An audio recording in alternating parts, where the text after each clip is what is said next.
Hey everybody, it's Jim, your favorite guy from the V&T. Well, I hope I'm your favorite, but I'm probably not. You probably like Ed more. This is an overhead shot with my drone. It's an Air 2S DJI drone, and you see the train is just starting to move backwards. So what happens is the train comes down here to Santa's Annex and does its thing, and then it has to back up to the limits of the V&T tracks down by the Crown Fill Ravine or Crown what's it called? Crown Point Ravine, Crown Point Fill. So we're going to watch the train go back.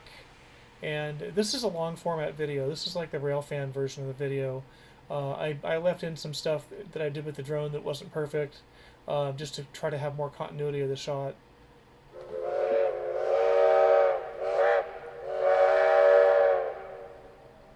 So you're hearing my microphone. This is a Zoom H2n microphone. It's set up in the snow, sort of on the northwest side of the Gold Hill Depot. So there's a point where the sound isn't very loud because the depot is actually blocking the sound when the train gets close. And then all of a sudden the train comes out from behind the depot and it gets really loud. So I'll warn you at that point.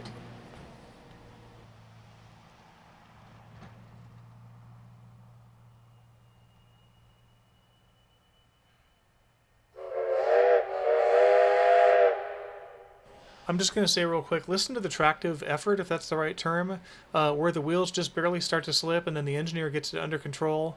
You can hear this happen a couple of times, and then there's a couple of times where they just slip. Okay, listen up and enjoy.